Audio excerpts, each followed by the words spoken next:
Bem-vindos e bem-vindas à Lei da Paridade. Cá estamos, todas as semanas, comigo, Adriana Cardoso, com a Maria Castelo Branco e com a Leonor Rosas. E ouviram bem, é um programa de comentário político feito por 3 mulheres jovens.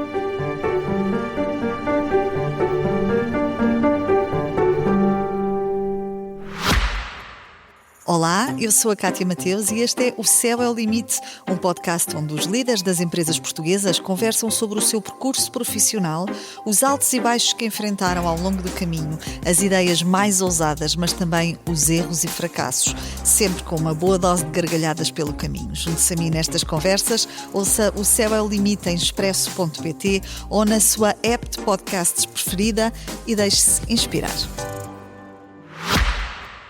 Finalmente com a nossa Leonor Rosas de volta a Lisboa! Let's go! Portanto, a partir de agora, não a vão ouvir nos nossos episódios a queixar-se do mau tempo de Bruxelas. Porque agora Só ela do já mau tempo de regressou. Lisboa, porque também está péssimo. Sim, mas sinto que ela em Lisboa não se queixa tanto do mau tempo. Não, está-se bem. Mas, infelizmente, existe uma grande nuvem na política nacional desta semana e também da semana anterior. Nós ficámos, acho que, rapidamente desatualizadas, mas achamos que Sim, completamente. faz muito sentido Acontece às vezes. falarmos disto esta semana porque existiram condenações que foram feitas hoje e, como devem estar já a prever, estou obviamente a falar do caso dos PSPs da Esquadra do Rato que foram detidos por alegações, enfim, custa-me dizer alegações quando eles próprios reportaram em grupos do WhatsApp e, portanto, por agressões, violações e, no geral, sodomia e violação de um conjunto de pessoas que estavam presas e tortura, claro, obviamente. Muitas destas pessoas, ou algumas destas pessoas, pessoas em condição sem abrigo, pessoas que eram e são as pessoas mais marginalizadas da nossa sociedade e, portanto, com uma muito maior necessidade de proteção, ajuda do Estado e, acima de tudo, que estão mais à mercê quando existe violações institucionais. E existe, no geral, problemas em que o Estado falha porque não tem propriamente uma rede de apoio para poderem denunciar estas situações. Sabemos efetivamente que só se soube desta circunstância porque estes polícias, depois de terem feito isto, gabaram-se do que fizeram num grupo do WhatsApp e existiu um polícia que delatou a situação e que soubemos, hoje que estamos a gravar terça-feira, que ainda por cima, no dia que ele, ou pouco tempo depois de ter delatado e ter denunciado o que se passou, foi transferido de esquadra pelo Corpo Nacional Policial. E perante isto, eu gostava de fazer um trigger warning a quem nos vai e está a ouvir, porque, como eu disse, existiram um conjunto de violações e os relatos do que se passou são muito crus e que possamos vir a falar deles. Eu, pelo menos, sei que vou fazê-lo e, portanto, a quem nos está a ouvir, por favor, tenham atenção a este trigger warning. Passava para ti, Leonor, já perguntando-te várias coisas. Depois acho que vou perguntar à Maria mais o ângulo político e como é que o Chega pegou nisto, mas a ti diretamente, à parte da conversa que, enfim, se tem tido até dentro da própria esquerda, a esquerda não só europeia, mas esquerda americana e etc., relativamente ao papel da polícia e da violência policial institucionalizada, enfim, nos diferentes países. Mas à parte de tudo isso, o que é que te parece que diz de nós como país, o que é que te parece que diz de nós como sociedade quando o facto do diretor nacional, ex-diretor nacional da PJ, agora Ministro da Administração Interna, ter tido necessidade de dizer aquilo que parece evidente, que é existem maus casos que evidentemente têm que ser expulsos da polícia e automaticamente isso ser visto por corporações várias, inclusive sindicatos, como um ataque às próprias polícias? Bem, começar por dizer que acho isso um disparate. E acho tanto mais um disparate como acho que o problema também não é só de polícias individuais, é um problema mais estrutural do que isso. Mas já lá irei. Eu gostava só de dar algum contexto sobre o que é que aconteceu, talvez até de forma mais explícita, porque acho que muitas vezes é importante dizer com todas as palavras os atos de violência que são cometidos. Isto culminou já na detenção de cerca de 24 elementos da PSP, devido a eventuais, e agora estou a citar, crimes de tortura grave, violação, abuso de poder, ofensas à integridade física. E uma das coisas que nós sabemos é que, como a Adriana já disse, muitos destes atos de tortura, de sodomia, de violação sexual, de violência física aconteceram e foram filmados e documentados e partilhados pelas próprias pessoas que exerceram essa violência. Por exemplo, 2 polícias terão sodomizado 2 homens em situação de sem-abrigo com um bastão e um cabo de uma vassoura, ao mesmo tempo que os outros à sua volta se riam, filmavam e enviavam estas imagens para grupos. Outro caso brutal em que 2 polícias terão algemado uma mulher a um banco como se estivesse crucificada, ou seja, com os braços abertos, e puseram-se a gravar vídeos com esta mulher em posição de crucificação, como dizendo coisas, benzendo, fingindo que estavam a fazer um sinal da cruz, e vê-se nestes vídeos que a pessoa que está a ser crucificada está a ter espasmos, provavelmente devido à situação de violência extrema que está a viver. Este grupo do WhatsApp tinha cerca de 70 pessoas e vários até que não participavam diretamente nos atos de violência comentavam e estavam no grupo a receber aquele tipo de material, e sabemos que o Ministério Público sublinhou até os requintes de malvadez destes atos de violência e de tortura. Os alvos de tortura, da tortura eram normalmente as pessoas das situações mais vulneráveis possíveis, pessoas em situação de sem-abrigo, pessoas toxicodependentes, como sempre são as pessoas mais fáceis de serem alvo de violência porque têm pouco ou nada ao qual recorrer nestes casos. E acho que, e aqui um bocadinho para terminar com algumas reflexões, acho que a tortura na Esquadra do Rato, não sendo de todo o primeiro caso de tortura em esquadras da polícia em Portugal, leva-nos a questionar até que ponto episódios como este revelam culturas institucionais ou apenas desvios individuais. E eu tenho muita dificuldade em acreditar numa teoria de maçãs podres, que é possível tirar estas pessoas e assim resolver-se um problema que, no meu entender, é estrutural. É estrutural à cultura policial, o uso excessivo do poder, o abuso de poder, é característica da masculinidade grupal e muito, muito violenta, esta ideia de em grupo violar a integridade física daquele que é menos forte, daquele que está à sua mercê, e existe uma cultura estrutural de ataque, de desprezo e de maus tratos às pessoas que não se conseguem defender pela polícia. E acho que depois também há um significado político de filmar agressões e partilhá-las em grupos privados, ou seja, para além de as fazer, ou seja, para além dos requintes de malvadez e da perversão do próprio ato, há esta ideia de que aquilo que se fez não só é ok, como é divertido e passível de ser partilhado num grupo com outras pessoas para se rirem, não é? Uhum. É uma coisa de cultura de dominação, de humilhação, de achar que não se tem, e sobretudo de achar que se tem sempre as costas quentes, não é? A impunidade, é esse o ponto. Por ser polícia, se é impune e se pode fazer isto àqueles, naturalmente, que não têm capacidade de recorrer nem de depois fazer queixa. E termino com esta questão, que acho que é uma questão que se coloca e foi colocada ao longo do tempo por muitos pensadores e filósofos, que é se a polícia é um sinónimo de segurança, ponto de interrogação. Ou seja, quem é que protege as pessoas quando o agressor, o assassino ou o violador é a própria polícia? E acho que isso nos coloca questões que poderiam dar um enorme debate, para o qual eu nem sequer tenho uma resposta, sobre de que forma é que o aparelho policial e também judicial e penal em geral poderia ou não ser alterado para servir melhor as pessoas. Maria, ia-te pedir para depois fazeres também uma reflexão mais de política nacional, porque imediatamente depois das declarações de Luís Neves, André Ventura marcou uma conferência de imprensa e fez um conjunto de declarações. Declarações essas em que disse coisas que me deixaram... Enfim, eu não posso dizer que me deixaram abesbílica, mas são coisas que chocam sempre. Apesar de tudo, que é esta ideia de que dizer que o novo Ministro da Administração Interna passa mais tempo a criticar a polícia do que propriamente a ajudar a polícia.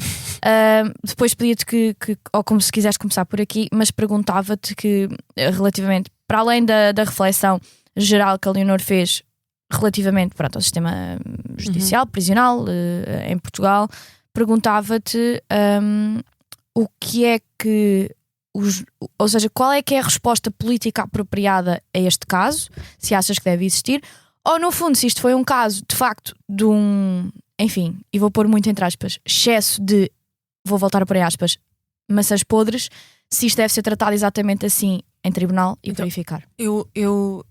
São várias perguntas e, portanto, depois cala-me se eu me tiver a exceder no tempo. Mas, e se a Leonor estiver aqui a coçar-se toda, o problema não é maçã podre, o problema é o que o cesto à partida permeia. E há uma coisa que a Leonor falava. Eu não sou abolicionista da polícia, não gosto muito da Maya Angelou, por exemplo, mas não partilho nada das teses dela de pacifismo, etc. Eu acho que a polícia é necessária porque acho que o Estado deve ter o monopólio da força. Eu também não sou abolicionista penal. Pronto, o monopólio da força é delegado por princípio às forças de segurança e bem, eu não acho que todos os polícias sejam não sei o quê, é aquela coisa temos sempre de fazer uma coisa também quando falamos dos homens, não é? Não são todos os homens, não são todos os polícias, mas há aqui um sistema de funcionamento da polícia, da solidariedade policial, que não é patológica por si, mas também tem um problema. A solidariedade policial funciona bem no terreno porque os polícias precisam de se proteger uns aos outros e precisam de ter essa confiança de equipa. O problema é que às vezes isto depois pode ter uma distorção, e tem normalmente, e significa que não, ou seja, cobrir as costas de um colega no terreno também significa cobrir as costas do colega num caso, ou seja, não só numa operação de risco, mas também num caso de não denunciar tortura, porque o que nós sabemos é que isto esteve a acontecer durante muito tempo e houve um silêncio, houve uma escolha de vários agentes policiais que terão tido contacto com estas imagens que a Leonor descreveu, que eu não vou voltar a descrever, que me enojam e que me revoltam imenso. Estes polícias que tiveram contacto com estas imagens, com estas ações violentíssimas dos seus colegas, decidiram não falar. Porque há muitos que viram só e que participaram nestes grupos passivamente e não ativamente. Isto significa que ninguém teve de decidir conscientemente que ia proteger os agressores. Significa que este silêncio foi uma omissão, provavelmente fruto da forma como os polícias operam no terreno e que depois se transporta para estas coisas.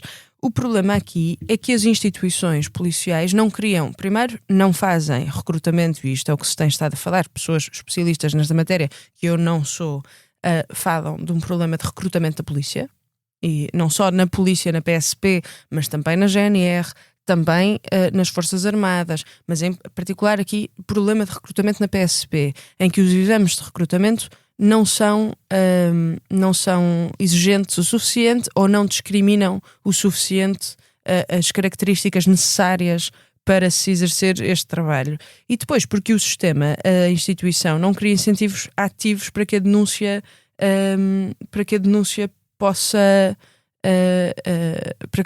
existir, ou seja, para não se produzir um silêncio assim por defeito. Há outra coisa também que é importante, que é, em relação àquilo que tu perguntavas, Adriana, que é, nós estamos a ter esta conversa tardíssimo, como tudo o que acontece em Portugal, é muito tarde, espero que a tenhamos, na verdade, porque parece que vai morrer, mas os Estados Unidos tiveram o George Floyd, o Reino Unido teve o caso da Metropolitan Police com a Sarah Everard, e portanto nós aqui, França tem inúmeros casos várias vezes com a Police Nacional, e nós nunca tivemos isto, ou pelo menos tivemos, passámos para debaixo do tapete. Sim, o Adair recentemente. Mas a minha questão é Simões. certo, mas nós nunca tivemos uma reflexão sobre a polícia. Ela está a dizer a reflexão, não é propriamente os casos. Não, nós tivemos vários casos, mas uma conversa a nível nacional sobre o que é que se passa, efetivamente, estamos a ter agora, porque eu aqui tenho que dar, e aqui vou passar para a tua pergunta mais sobre a política nacional. Eu estou sempre a criticar várias coisas das escolhas de Luís Montenegro, do nosso primeiro-ministro, etc. Eu acho que ele é bom em gestão política, não sei se ele é muito bom a pensar a médio e longo prazo no geral, mas aqui tem sido bom na administração interna, neste problema em particular, no problema das polícias, tem sido bom. Porque as escolhas que ele tem feito com Margarida Blasco, com Maria Lúcia Amaral e com Luís Neves agora, apesar de serem escolhas sempre mais ligadas à parte da administração policial, ou seja, da administração das forças de segurança do MAI, e não tanto do MAI no terreno, e portanto falharam em algumas coisas, nomeadamente na comunicação, etc, etc, etc. As duas antecedentes de Luís Neves são as três pessoas, são intimamente ligadas no seu percurso profissional à denúncia precisamente destes comportamentos na polícia, nas forças de segurança. Margarida Blasco tem um trabalho extraordinário nesse sentido. Maria Lúcia Amaral também. E no seu caso, e como foi provedora de justiça, portanto, evidentemente. E Luís Neves tem a última grande investigação que faz quando estava à frente da PJ é precisamente dentro das forças dos extremismos que também existem dentro das forças de segurança. Também havia forças de segurança lá metidas e fazem contra o extremismo, contra a extrema-direita, não é? Contra o crescente da extrema-direita, e portanto são pessoas muitíssimo preocupadas com estas questões, e bem. E portanto parece-me que Luís Montenegro já sabia que isto era à partida, quando assume o seu cargo de primeiro-ministro, já sabia à partida que isto era um problema grave e que viria a ser um problema ainda maior quanto maior o Chega, quanto maior o crescimento do Chega, e portanto aí percebe-se perfeitamente porque é que André Ventura tem este tipo de declarações, quando André Ventura, inclusivamente, várias vezes não protege a polícia, mas claro que quando Luís Neves, que vem da PJ, está a falar deste caso e diz tudo o que é suposto dizer, e está a tratar este caso de uma forma incrível. Claro que André Ventura vem para a frente e vem desafiar o ministro, não só porque este ministro, como as suas antecessoras, são particularmente atentos ao extremismo nas forças policiais, mas também porque, é preciso não esquecer, Luís Neves não é muito gostado na PSP. E não é muito gostado na PSP porque ele vem precisamente da PJ. E vocês lembram-se agora, há um mês e tal, 2 meses, há um mês, quando ele assume o cargo, a PSP vem dizer: bom, eu espero que o ministro trate a PSP como quis que a PJ fosse tratada, em relação, por exemplo, aos aumentos na carreira, à progressão na carreira. E, portanto, há aqui uma fricção entre o ministro e esta classe profissional que André Ventura, evidentemente, que foi explorar. Eu vou fazer outra vez um trigger warning porque eu acho que é muito importante, e depois só quero dizer uma frase depois de ler isto, que é para as pessoas terem noção do impacto e daquilo que foi feito, especialmente na Esquadra do Rato. Eu vou ler um artigo do Miguel Pinheiro Correia e da Inês Correia no Observador, em que eles fazem este relato, e evidentemente os relatos não são deles, mas como a peça é deles, acho mesmo muito importante ler isto às pessoas. E não vou começar a história desde o início, mas a meio da agressão que fizeram a 2 pessoas que tinham sido detidas por suspeita de terem assaltado um centro comercial, várias polícias dentro da Esquadra do Rato, com outros polícias a imobilizarem um homem, um dos polícias introduziu um bastão no ânus da vítima 3 vezes. Essa pessoa gritava para que os polícias parassem e eles respondeu, e estou a ler literal como foi relatado: cheira agora a tua merda, disse-lhe o polícia depois de retirar o bastão do ânus enquanto o aproximava do seu próprio nariz. O detido, a chorar de dores e combalido, cumpriu a ordem. O próprio PSP também cheirou o bastão. Cheira a merda como eles.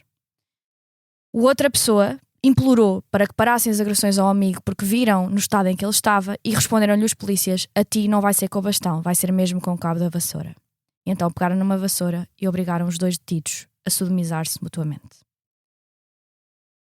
Quando estes são os relatos daquilo que aconteceu, quando sabemos que foi exatamente isto que se passou, e sabemos que no grupo do WhatsApp para onde os vídeos disto ter acontecido foram enviados, a resposta de vários polícias foi coisas como "que lindo" com emojis, eu acho que não é possível, não é aceitável ouvir declarações de representantes políticos a dizerem coisas como: bom, enfim, são casos à parte, não é o tipo de coisa que um ministro da administração interna deva estar a ressalvar. Deve ressalvar, e deve ressalvar por várias razões. A Maria usou há pouco uma expressão que é muito real, que é o monopólio da violência estatal, e a polícia tem o monopólio da violência estatal. E significa Ou que... é-lhe delegada parte desse monopólio. Sim. Exatamente. E a razão pela qual isto é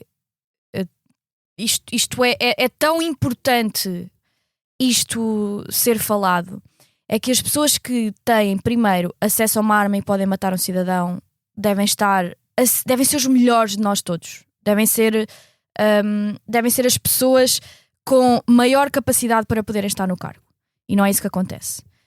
Sabemos que os testes e, enfim, avaliações para se entrar nos corpos policiais já são mais apertados, mas não foram durante muito tempo, e que o mais relevante que é, enquanto estão no cargo e existirem procedimentos de avaliação contínua e constante destas pessoas, é absolutamente fundamental. É muito relevante que existam redes de delação e de denúncia dentro da própria polícia, para que os polícias, os poucos que denunciam casos que acontecem dentro dos corpos policiais, não sintam que depois são perseguidos em termos de carreira e são perseguidos no geral, porque como existiram casos de polícias que depois de agredirem as vítimas com elas no hospital lhes diziam que se elas dissessem alguma coisa ainda iam a casa e ainda iam levar mais, é muito relevante que isto possa acontecer. Eu li os relatos por uma razão, que é... Nós não podemos...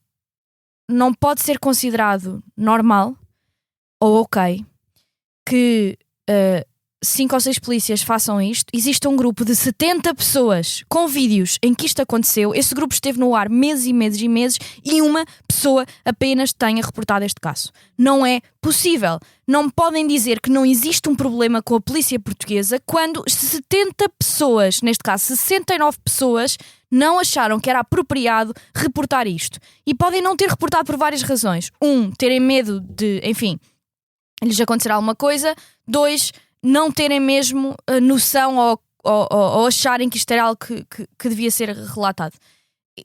E acho que o caso, isto é tão grave, e a consideração de que isto era um comportamento que era reiterado e que se repetiu variedíssimas vezes, é exatamente isto que me leva a dizer que, se não for neste momento que nós tenhamos uma muito honesta conversa relativamente a um conjunto de pessoas que vão para a polícia, são pessoas que têm problemas psicológicos graves, que têm problemas de raiva, que têm problemas de acesso de raiva, que são pessoas que têm imensos problemas emocionais e de gestão emocional, e que essas pessoas não veem no processo de entrar na polícia uma barreira a poderem entrar. Se nós não conseguimos ter esta conversa porque existem corporações conjuntas a irem às televisões e a fazerem barulho, eu não sei em que país é que queremos viver. Eu não quero viver num país em que uma pessoa em condição de sem-abrigo passa uma situação destas. Isto é um nível de tortura e de atentado aos direitos humanos tal que, enfim, não consigo ter absolutamente palavras. E se as minhas companheiras não tiverem mais nada a dizer sobre este tema, que custa muito a falar, transitaria para o nosso segundo tema, que é relativo à rebaldaria que está a acontecer no Labour no Reino Unido. Keir Starmer já teve, estamos a gravar terça-feira, mais uma demissão do seu cabinet exatamente no dia de hoje. Essa mesma pessoa que se demitiu pediu para que ele se demitisse. E perante esta rebaldaria no Reino Unido, Maria, passo para ti pedir-te que faças primeiro para os nossos ouvintes assim um rendezvous de como é que é possível que Keir Starmer, que há uns tempos era um dos cavaleiros brilhantes do futuro, do que poderia ser um centrismo iluminado novo. Até ele era falado e era dito que ele podia ser um novo Tony Blair. E às tantas... Que horror. Exato. Por várias razões, mas... E às tantas, o que é que aconteceu? Olha, primeiro um disclaimer, que é: o Reino Unido tem um sistema de local elections super complexo, o que significa que nem todos os councils foram a votos no dia 7 de maio, ou seja, nesta quinta-feira que passou, mas quase todos foram a votos, e há quase 5.000, ou seja, acho que é 4.996, ou já não me lembro, mas acho que é 4.496 que foram a votos, ou seja, quase 5.000. Desses quase 5.000, o Labour perdeu 1.000. Já havia aqui um problema muito grande com o Keir Starmer antes dessas eleições por causa do Peter Mandelson, nós estamos a gravar, foi há poucas horas que Keir Starmer voltou a reappoint o Peter Mandelson porque... A reapontar. Não é Não é Reconduzir. reapontar, é reconduzir. Pronto, é por causa do Peter Mandelson Files que está associado nós já falámos aqui disto, que está associado ao Jeffrey Epstein. O Keir Starmer já estava com problemas dentro do seu próprio partido, porque já há algum tempo que o seu partido queria fazer-lhe um golpe e pôr lá uma pessoa que fosse mais tipo uma esquerda, uma left, um bocadinho mais tipo uma left, soft left. Mas neste momento o Keir Starmer não está com uma política de soft left, não está com uma política de soft right sequer, está assim com uma política centrista leaning to soft right e às vezes a cooptar algumas políticas do Reform UK. E isto quer dizer que, e eu acho que nós já tínhamos falado, não sei se nós já tínhamos falado disto aqui, mas isto quer dizer que os Greens, que são acho que já tínhamos falado, os Greens, que são um partido que já existe no Reino Unido há algum tempo, mas que recentemente estão a tentar mudar a sua forma de fazer política para uma forma um pouco mais populista, num populismo de esquerda, os Greens estão a ir buscar muitos dos eleitores que tradicionalmente votariam Labour, votariam no Partido Trabalhista, porque o sistema inglês dá preferência sempre a dois grandes partidos que nas últimas décadas têm sido o Labour e o Conservative Party, ou seja, o Partido Conservador e o Partido Trabalhista, e portanto os partidos mais pequenos nunca tiveram muita possibilidade de ascender. Isso está a mudar pela primeira vez. O Reform UK do Nigel Farage, ou seja, o partido assim meio irmão do Chega no Reino Unido, ganhou estas eleições locais. Os conservadores perderam muitos councils, mas isso está meio atenuado por terem ganho sítios que não ganhavam há muito tempo e que eram arredados do Partido Conservador e tiveram algumas vitórias significativas. Mas a grande história aqui é que, principalmente, os jovens estão a polarizar-se entre o Partido Populista e Radical de direita e o Partido Populista de esquerda, que são os Greens e o Reform, e os conservadores e o Partido Trabalhista estão a perder muita base, principalmente entre a nossa geração. Isto já é uma história que é feita há algum tempo. Neste momento, o Partido Trabalhista está com um grande problema em mãos, porque não se sabe muito bem como é que se vai retirar Keir Starmer, isto para acabar, Adriana, porque acho que a Leonor está a contar o tempo. Vocês não mostram um relógio. É propositado. Tu não estás eu entro um bocado em stress. Eu estou sempre a olhar para ti meio um bocado em stress. Mas sim, acaba, Maria. Olha, pode retirar-se, por favor. Private Olha, Joke, sim. nosso último espetáculo. Não foi nada private. O problema é que não foi nada private. O Keir Starmer provavelmente vai ter que sair, só que ainda não há. Isto está-me a lembrar um bocado, vocês sabem, com algumas diferenças, mas o PSK também tem muitos nomes que gostariam de desafiar José Luís Carneiro na liderança, só que estão tipo. Mariana Vieira da Silva. Só que estão. Por acaso eu não sei se ela quer. Oh, Maria. Aquilo que ela fez, enfim, não, isto abriu toda uma outra discussão. Aquilo que ela fez sobre a saúde, ela queria ser apontada do Partido Socialista. Oh, Maria! Oh, Maria! Pelo amor de Deus! Não, por acaso acho que. Sim, mas acho que mais Duarte Cordeiro, por exemplo. Não, ele quer, mas ela também quer. Mas eu também gostava de ser, sei lá, gostava de ser top model, mas estou aqui, o que é que querem que eu vos diga? Isso, quem é que disse isso uma vez? Pá, olha, Isso há tenta. qualquer coisa que alguém disse isso uma vez e foi. Já não me lembro quem é que foi. Pronto, olha, eu ia fazer uma piada que já não dá. Mas isto para dizer, o Partido Socialista também está com alguns problemas cá, porque há muitas pessoas que querem desafiar José Luís Carneiro, mas não se estão a chegar à frente. E o problema nestas coisas é que basta um e depois os coelhos todos saem da cartola. E de repente ficam todos, eu também quero, não sei o quê. O Rui Rio também teve esse problema. Isto é normal nos partidos da oposição, não é assim tão normal nos partidos que estão a governar.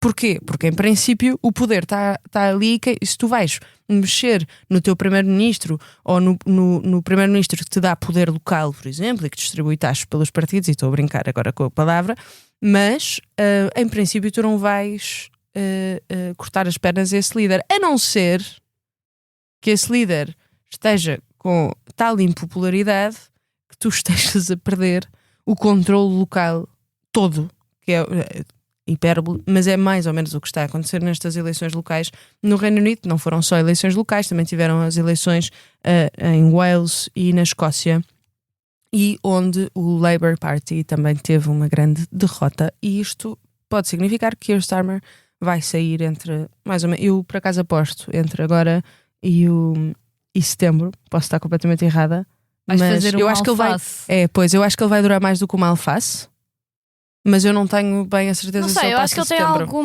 eu acho que ele tem alguma capacidade estática no sentido em que se ele agora conseguir passar, se ele conseguir passar agora, depois é capaz de aguentar um bocado no poder. Mas Leonor, queres fazer a tua previsão? É. Tu tiveste a Home Secretary ontem a dizer que o Starmer devia fazer um plano, uma timeline para sair. É o que eu estou a dizer, mas Tu tens tipo, ou seja, no Parlamento tens tipo 70 MPs neste momento, à hora que nós estamos a falar, a pedir, do Labour, a pedir para ele sair. por isso é que eu estou a dizer, se ele neste momento, estamos em maio, se ele Mas conseguir... ele reuniu ontem o governo e o governo também está meio dividido. Está tipo, por favor, Tu não estás a sai. ver o que eu estou a dizer? Diz, Eu desculpa. concordo que ele é muito provavelmente sai agora, mas se ele conseguir sobreviver a estas 2-3 semanas, pode ser que se aguente até setembro. Tipo, o difícil é agora. Era isso que eu estava a dizer. Uhum. No. Eu não me chamo No, ninguém me chama No Eu no chamo. mundo. Algumas coisas sobre. Eu chamo-te Léo. Exato, tu e toda a gente. Mas, Eu chamo-no. mas a Adriana é É especial. Então, algumas coisas sobre o Reino Unido. Primeiro, em números mais absolutos, o Reform UK conseguiu 1453 lugares de councillor, tendo aumentado, passou de 2 lugares, portanto aumentou 1451 lugares nestas eleições. Já o tipo Labour... aquelas contas do Chega, mas o que o Chega sonhava que Yeah, fosse, mas não era? neste caso é Tipo, verdade. triplicou o zero. Já o Labour, que ficou só com 1068 lugares, perdeu 1496, o que é brutal. Os Tories conseguiram 801, tendo eles próprios também sofrido uma pesada derrota em que perderam 563 lugares. Os Lib Dems conseguiram 844, com uma subida também interessante, quer dizer, para eles. E o partido... Eu para eles lá, eles que lá na terra deles. O Partido dos Verdes conseguiu 583 lugares, tendo tido um acréscimo de 411 lugares, porque de facto também à altura das últimas eleições tinham poucos eleitos.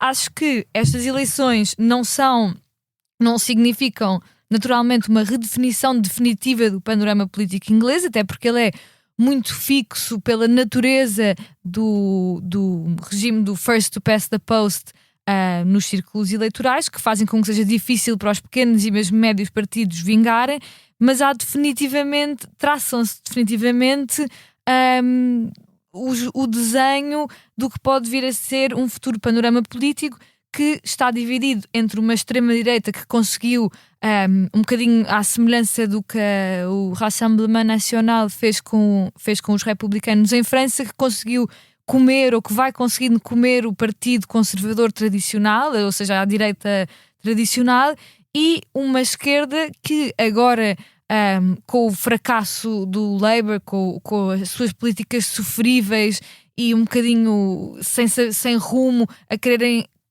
cooptar algumas ideias e propostas da extrema-direita, mas ao mesmo tempo a tentarem manter os seus bastiões de esquerda, quer dizer, vai colapsando, até porque houve uma parte considerável do Labour, mas eu já vou mencionar isso, que saiu com Jeremy Corbyn, uma facção mais à esquerda, e o Labour vê-se numa posição muito semelhante a de outros PS, que são no fundo o seu equivalente, pela Europa, que é de terem apostado numa espécie de centrismo que não é carne nem é peixe, que fica a meio caminho de tudo e que por isso satisfaz muito poucas pessoas. O grande vencedor da noite foi sem dúvida o Reform UK, não é? Quer dizer, acho que não há dúvida sobre isso. E porque teve um crescimento gigantesco face às últimas eleições, e aliás Nigel Farage já veio dizer que isto significa que há uma mudança total no panorama político em Inglaterra. Mas meio que sim, não é? E de facto acho que se está a desenhar, não quer dizer que estas eleições marquem nada de definitivo. O grande derrotado da noite, como já dissemos, foi Keir Starmer. Acho que isso não vale a pena bater nessa tecla. Ele está numa posição muito precária, apesar de dizer que não quer abdicar da liderança do seu partido ou de ser primeiro-ministro. Veremos, e nisso não vou fazer futurologia porque não conheço suficientemente bem a política interna inglesa. Veremos quanto tempo é que ele se consegue manter depois desta derrota gigantesca. Por outro lado, o Partido dos Verdes, eu acho que soube fazer uma viragem, uma transformação à esquerda interessante.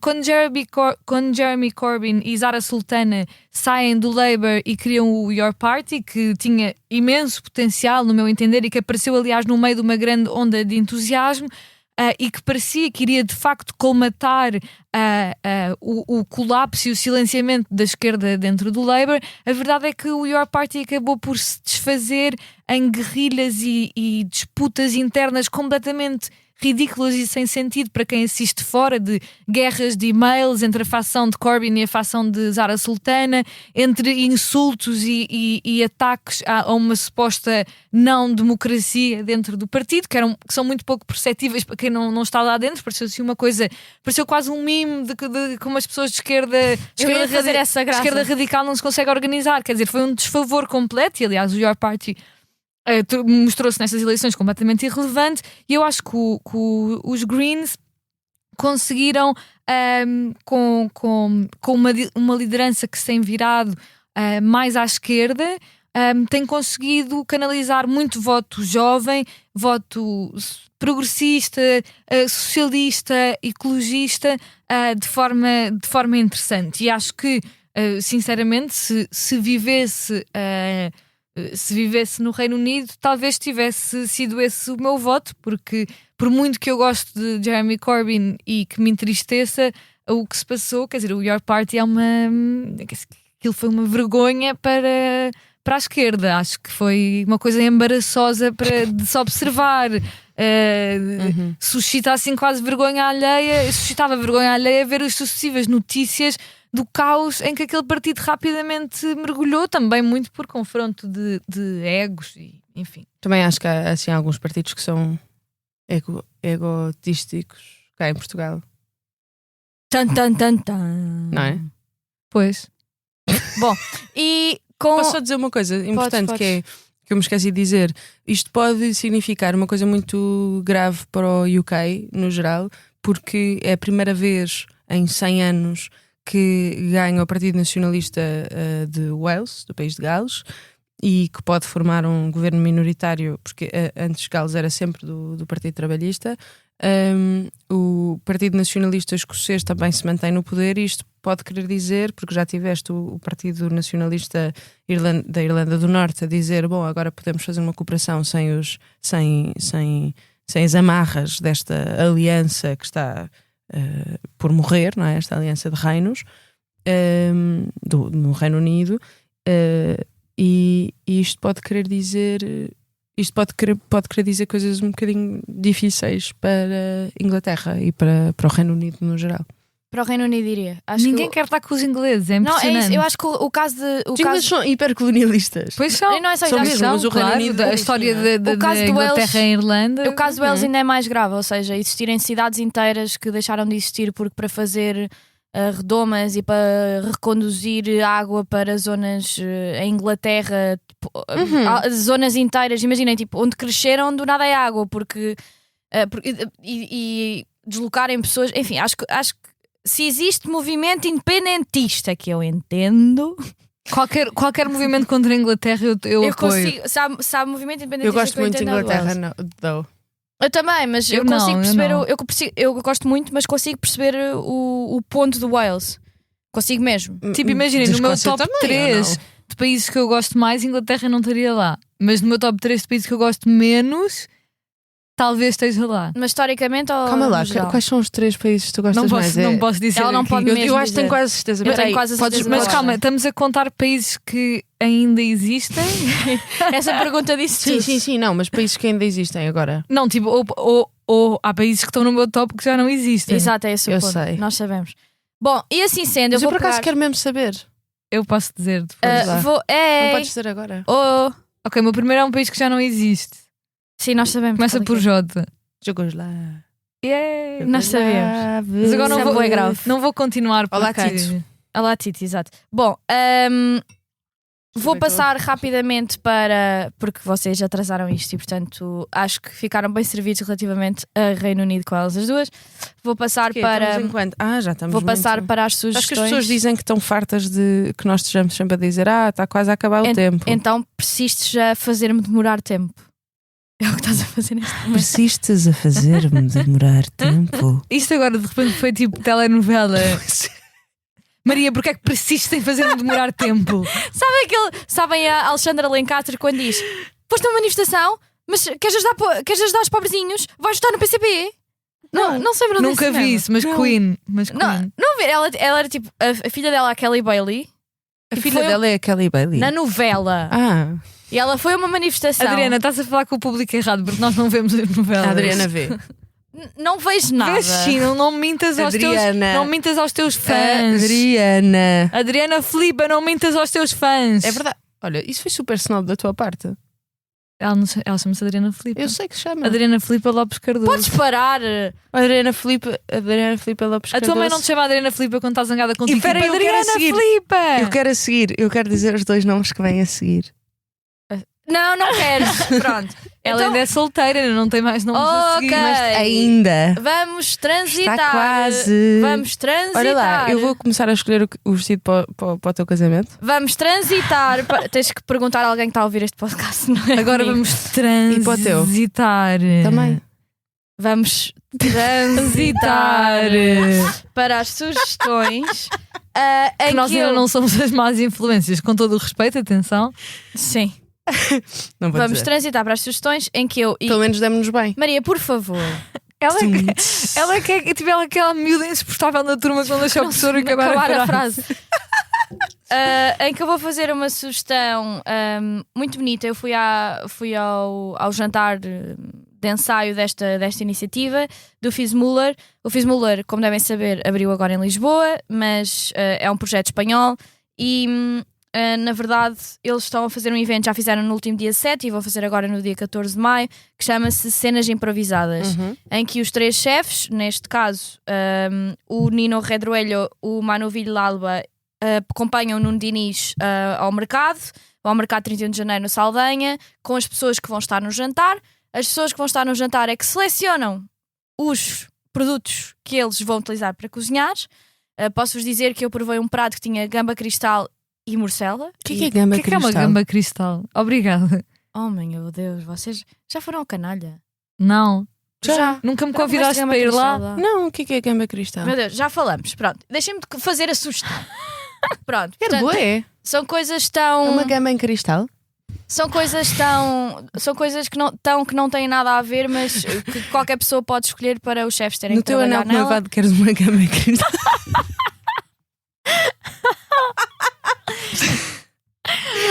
Desculpa. Agora é a Maria que está a fazer bullying, não sou eu.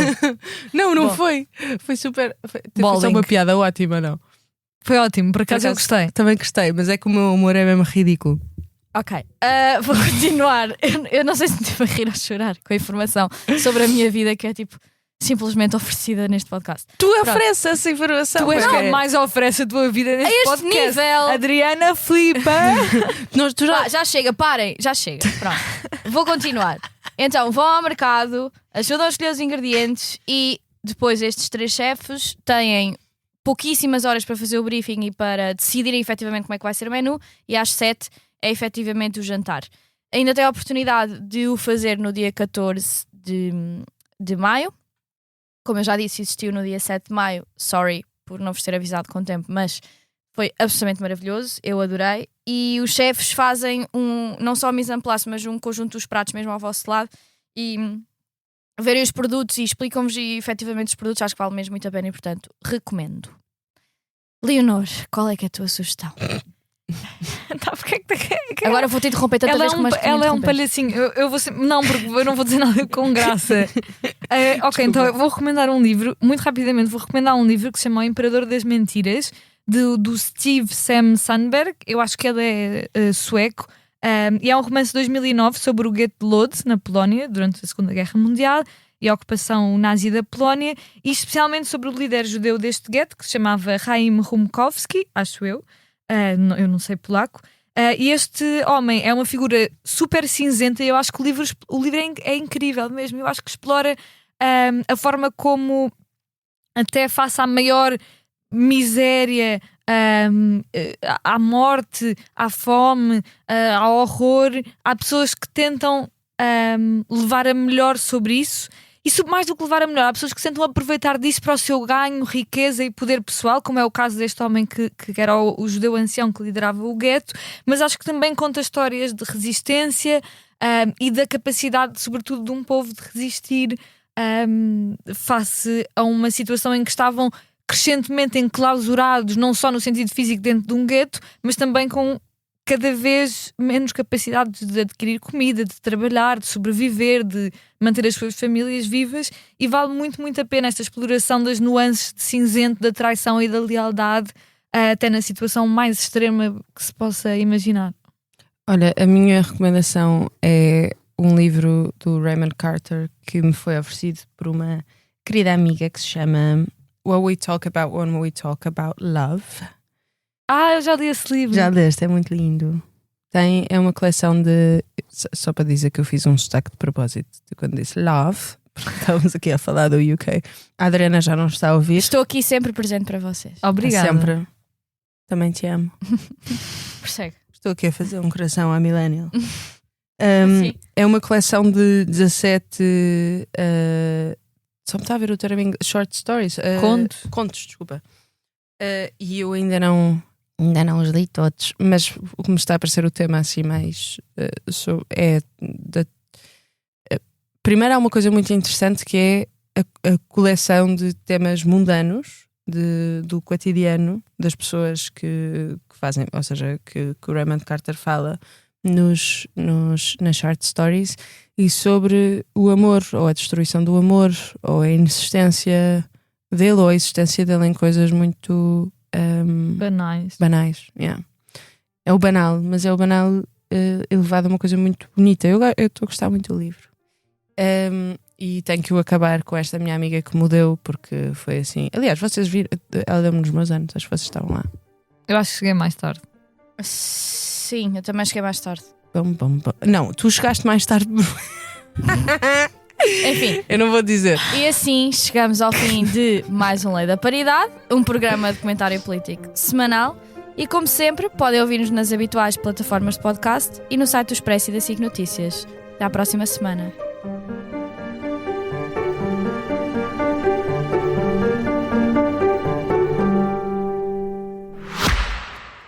Olá, eu sou a Cátia Mateus e este é O Céu é o Limite, um podcast onde os líderes das empresas portuguesas conversam sobre o seu percurso profissional, os altos e baixos que enfrentaram ao longo do caminho, as ideias mais ousadas, mas também os erros e fracassos, sempre com uma boa dose de gargalhadas pelo caminho. Junte-se a mim nestas conversas, ouça O Céu é o Limite em expresso.pt ou na sua app de podcasts preferida e deixe-se inspirar.